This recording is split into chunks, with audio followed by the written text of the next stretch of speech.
What's your name and where you from? I'm Emmanuel. I'm from Northwest London. I'm 33. I live in Kingsbury, but I haven't always grown up there. I grew up in Kilburn for the most part. So, yeah. How would you describe what life was like in Kilburn? I don't know. I felt like Kilburn kind of always, not always got a bad rep, but like anytime Kilburn was mentioned, it was like, ooh, Kilburn sounds kind of scary. But I guess for me, it wasn't always like that. Well, it was not always like that, but for me, it was chill. Yeah. Because, I don't know, I guess with me having my disability, which is cerebral palsy, by the way, like people were willing to help, if that makes sense. Got So you. I could be out and about, and more often than not, people wanted to help me. So like they would ask me, but at the same time, they didn't want to kind of step on any toes. So you can get a sense of like, we want to help you, but we're not sure if you need it because you look independent as it is. But I haven't always been independent. Like growing up, I was very nervous, very anxious, because obviously when you have a disability and you're growing up in a society that essentially wasn't built for people with disabilities, you kind of have to figure it out. But luckily, I have a family who have always supported me and always encouraged me more Yeah. often than not to go do my thing, be myself. And like they understood that the world is scary, but they always wanted me to do my thing and let my personality shine and like kind of get to a point where I become an example for other people with disabilities. Yeah. Whether you're in a chair or not, like you can do your thing. Yeah. You can be independent and like you don't have to be afraid to ask for help when you need it. So I've grown up with a solid support system. That's really encouraging to hear, man. Talk to me a little bit more about family. What was life like in your home? So yeah, it was cool, man. Like I said, they treated me like they didn't treat me any different. I was very much like, just because I'm in a chair doesn't mean we're gonna baby you, we're gonna cuddle you, we're gonna push you, and we're gonna elevate you to be the best that you can be. And of course, like again, it gets scary, and like we can see that. But when it gets scary, you can talk to us. We're always there to guide you and support you. And if you need that help that you need, like we're always there for you. Yeah. Like we know that asking for help is a scary thing, but at the end of the day, we're your family and we're here to support you. So as much as I found it daunting and scary, they were like, you've got this. So I kind of carry that now in the space that I'm in today. Yeah. Talk to me a little bit more about your condition. For those that don't know, how does it impact you? So for me, cerebral palsy, it's different in different people. So it comes in different forms. But for me, I don't have the ability to walk independently. So I use my wheelchair day to day to get around and do what I need to do. But some people could have cerebral palsy and it doesn't impact as much as mine. Like some people could walk or they might have a limp. So yeah, it varies, it depends. Yeah. At what stage did you realize that you had a disability, that maybe you had to live life differently from everybody else? I was thinking about this recently actually, but because my family were so supportive, like I never really questioned it really, because I went to a school for kids with different disabilities. So I've always grown up knowing there's other people just like me, or they have similar things, Yeah. or I've never felt like obviously I know I'm different on the surface, but I've never been made to feel like, oh, like I'm not like the rest of them, because the other kids had disabilities too, which gave me room to learn about their disabilities also. So I've always had a sense of inclusion, and that's never I'll ask questions here and there, but that inclusion has never kind of been a thing. I've never had to worry about, oh, like, why do I look different to the rest of these kids? Yeah. Because, those kids that were in the school as well have their different battles and their different challenges that they deal with. So there was always a relation there. And I feel like my parents did that for a reason.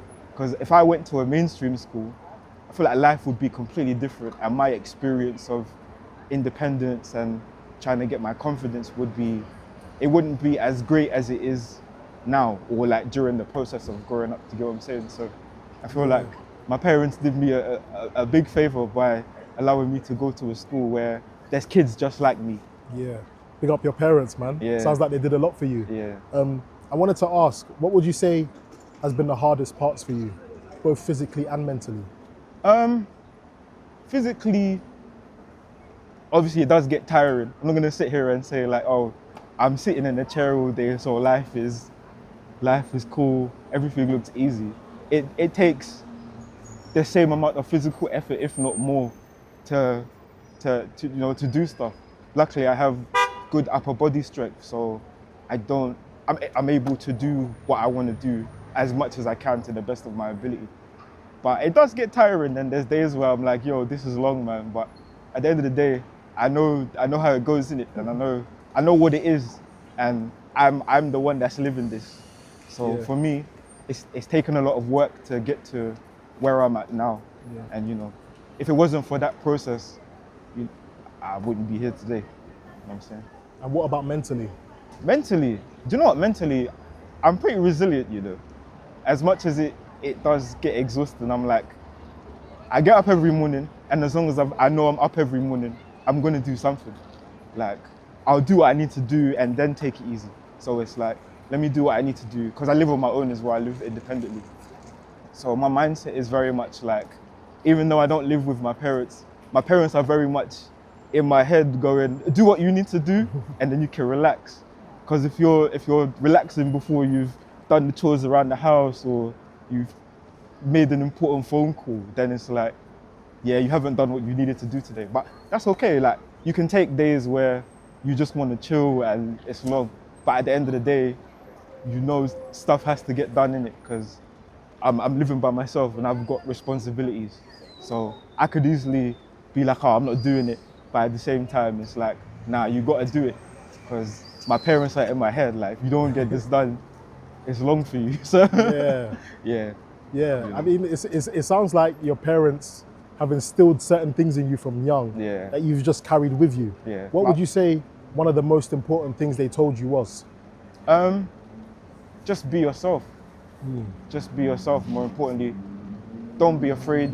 And even if you are afraid, do it afraid, innit? Because at least you can say you've done it. Like, I'll give you an example where making an important phone call was like, this is crazy. But not because if you make an important phone call, like, and I say something wrong and it messes up the whole, like, I'm applying for something and I got to call them up. And if I give the wrong information, I used to think, this is over, they're not going to help me. But you call back, like, you've made a mistake, you call back and you rectify the situation. So it's little things like that have me today being like, let me make this call, sort everything out, and then I'm good. Yeah. Yeah. Is there a common perception that people have of people like yourselves with cerebral palsy, that maybe you're unable to do a particular thing, or maybe you're unable to, like, I don't know, it might be things concerning work or career? Is there a common perception that people have of you, that you, in your daily life, you've been able to kind of maybe tackle that or go against that? So there's been times when I've been like out and about on a normal day, and people are like, people have asked like, where's your carer? Or do you have an assistant that goes with you everywhere? And I'm like, nah, it's just me. You know what I mean? Like, it's just me out and about doing my thing. And I understand why people ask that, because they look at me on the surface and they think, he's in a chair, so more often than not, he's gonna need like a bit of help. Yeah. But that's not the situation, because fortunately for me, I have enough strength within myself, and I know enough about what I have to the point where I know what my limits are, and I know where I need to ask for help. You know what I'm saying? So there's times where I'm like, I'm tired, and it's like someone's asked me for help. I'm like, yeah, why not? I could use a bit of a rest. But more often than not, I'll do it myself. So I'm at the point where help is more of an option than a need, if that makes sense. And I feel like once I got to that point, or once anybody gets to that point, you're doing all right for yourself. Yeah. Is it sometimes frustrating when people constantly ask if you want help? Because I mean, it probably comes from a place of compassion. Yeah. But like to you, you're like, you can get on your own most Yeah. days. So does it ever get frustrating, or you kind of like, you see why people ask? Nah, I get why people ask. In the beginning, I used to think it was a bit frustrating. Is it like what you? Not to say that I was arrogant and think what like, oh, you don't think I can do this. Yeah. But I knew what my abilities are. But more often than not, people just want to help, man. And like those people who ask you just want to help out of compassion because they understand to some degree. But like I said, the option of getting that help or doing things myself is very, that's cool. I like the fact that I can do that. I'll be like, nah, like I don't need help, or that happened on the way here today. Staff at the train station was like, oh, do you need help? I was like, no, I'm good, I'm okay. So I like the fact that I can, stand on my own two, quote unquote, and just be like, I have that variety, that option to choose if I want to. Would you say that you've ever been a person that put pressure on yourself in terms of trying to prove that you could do something? I think, on my journey to independence and, all that, I feel like you feel like that because you wanna go out in the world and you wanna do your own thing and you wanna do what you can do for yourself. And it's like, all right, I can do this. I believe in myself. I don't need you, not that I don't need your help, but it's like, let me do my thing to prove to myself that I can do it. And if I need help to ask you, then I'll ask. But it does feel like when you're trying to understand your own like levels and your own abilities, you almost feel like, you do have to prove it because like you feel like people are watching you in it. So you kind of feel like, there's something I have to prove. But then it gets to a point where like proving yourself doesn't even matter anymore. Like I just live how I live, and by living how I live, I let people see it for themselves, so they can understand for themselves where the help is needed and where the help isn't. So I don't have to say anything. I live through my actions. So like if people come to my house, they can say, oh, this is how like you do certain things, or this is how the stove looks in a house for a disabled person, or this is how the bathroom looks like. There's support bars in the bathroom, so like I can balance on something if I need to. So people will see it as they come through, and see how I live. So I don't have to do any of the talking. I just let them see it for themselves. What about other things that you go through outside of your condition? Would you say that you're somebody that's willing to ask for help? Yeah. Now I am.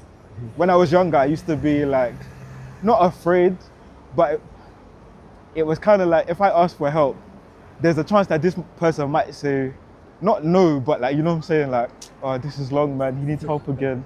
You know what I'm saying? But I've passed all of that now. It's like, I'm cool asking for help where I need it. So there was a thing of like, I'm disturbing the person from what they're doing. It's like, why am I being a nuisance kind of thing? But it's like, nah, they want to help you, innit? So, you give them the time, and when they're ready, they'll help you for sure.